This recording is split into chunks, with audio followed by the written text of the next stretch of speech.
നമസ്കാരം. പ്രതാപ് ടി വിയിലേക്ക് എല്ലാ കൂട്ടുകാർക്കും സ്വാഗതം. ഇന്ന് നമ്മൾ തയ്യാറാക്കാൻ പോകുന്നത് ചിക്കൻ തേങ്ങ അരച്ച് വെച്ച കറിയാണ്. അപ്പോൾ ഇതെങ്ങനെ തയ്യാറാക്കണമെന്ന് നമുക്കൊന്ന് കണ്ടു നോക്കാം. ചൂടായ ചട്ടിയിലേക്ക് 1.5 ടേബിൾ സ്പൂൺ വെളിച്ചെണ്ണ ഒഴിച്ചു കൊടുക്കാം. ചൂടായ വെളിച്ചെണ്ണയിലേക്ക് ഒരു ചെറിയ സവാള ചെറുതായി അരിഞ്ഞത്, 5 അല്ലി വെളുത്തുള്ളി ചെറുതായി നീളത്തിലരിഞ്ഞത്, ഒരു ചെറിയ കഷ്ണം ഇഞ്ചി നീളത്തിലരിഞ്ഞത്, ഒരൽപ്പം കറിവേപ്പില, ഇത്രയും ചേർത്ത് നല്ലതുപോലെ ഒന്ന് വഴറ്റിയെടുക്കാം. ഒരുപാടങ്ങ് വഴണ്ട് ബ്രൗൺ നിറമൊന്നും ആവുണ്ടാട്ടോ, എന്നാലും ഒരുവിധം ഒന്ന് വഴറ്റിയെടുക്കാം. ഇതുപോലെ ചെറുതായി വഴണ്ട് വരാൻ തുടങ്ങുമ്പോൾ അതിലേക്ക് ഒരു തക്കാളി ഇതുപോലെ നീളത്തിലരിഞ്ഞത്, 2 പച്ചമുളക് 2ആയി കീറിയത്, ഇത്രയും നമുക്ക് നല്ലതുപോലെ ഒന്ന് വാട്ടിയെടുക്കാം. ഇതുപോലെ നന്നായി വഴണ്ട് വന്നു കഴിയുമ്പോൾ ഇനി ഇതിലേക്ക് വേണ്ട പൊടികളൊക്കെ ചേർത്ത് കൊടുക്കാം. 1/4 ടീസ്പൂൺ മഞ്ഞൾപ്പൊടി, 2 ടീസ്പൂൺ മല്ലിപ്പൊടി ഇളക്കി കൊടുക്കാം. കാരണം മഞ്ഞൾപ്പൊടിക്കും മല്ലിപ്പൊടിക്കും നല്ല മൂപ്പുണ്ട്. അപ്പോൾ ഒന്ന് ഇളക്കി കൊടുത്താൽ നല്ല ഗുണം വെച്ചിട്ടുണ്ടെങ്കിൽ ഇത് നന്നായിട്ടൊന്ന് മുരിഞ്ഞ് കിട്ടും. ഇനി നമുക്കതിലേക്ക് വേണ്ട മുളക് പൊടി ചേർക്കാം. 1.5 ടീസ്പൂൺ സാദാ മുളക് പൊടി, 1 ടീസ്പൂൺ കാശ്മീരി മുളക് പൊടി.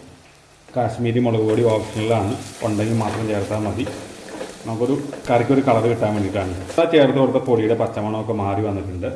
ഇനി നമുക്കതിലേക്ക് 1/2 കിലോ ചിക്കൻ, അതായത് എല്ലോട് കൂടിയ ചിക്കനാണ് കേട്ടോ, ഇറച്ചി മാത്രമല്ല എല്ലോട് കൂടിയ 1/2 കിലോ ചിക്കൻ ചേർത്ത് കൊടുക്കാം.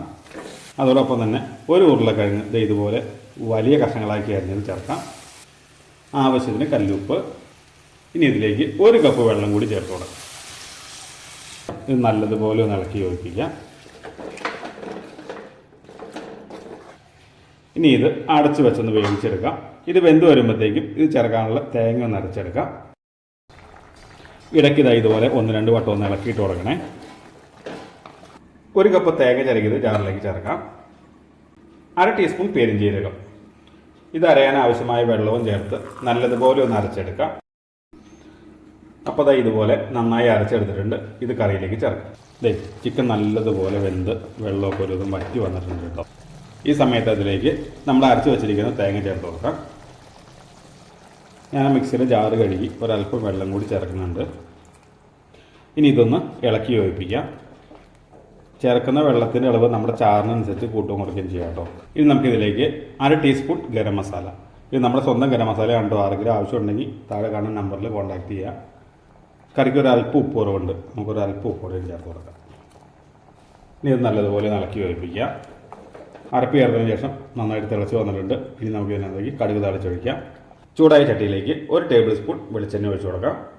1/2 ടീസ്പൂൺ കടുക്, 3 ചെറുള്ളി വട്ടത്തിലരിഞ്ഞത്, 2 പച്ചമുളക്, ഒരൽപ്പം കറിവേപ്പില, ഇത്രയും ചേർത്ത് നല്ലതുപോലെ ഒന്ന് മൂപ്പിച്ചെടുക്കാം. നല്ലതുപോലെ മൂത്ത് വന്നിട്ടുണ്ട്. നമുക്കിത് കറിയിലേക്ക് ചേർക്കാം.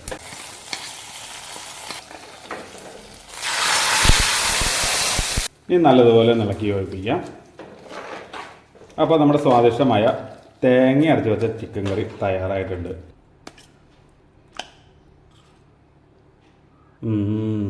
അടിപൊളി, സൂപ്പർ, എന്താ രുചി! ഇത് ചോറിൻ്റെ കൂടെ മാത്രമല്ല, അപ്പം, ഇടിയപ്പം, കപ്പ, പൊറോട്ട ഇതിൻ്റെയൊക്കെ കൂടെ കഴിക്കാൻ അടിപൊളിയാണ്. അപ്പോൾ തീർച്ചയായിട്ടും നിങ്ങളെല്ലാവരും തയ്യാറാക്കി നോക്കണേ. അപ്പോൾ ഈ രുചി എല്ലാവരിലും എത്തട്ടെ.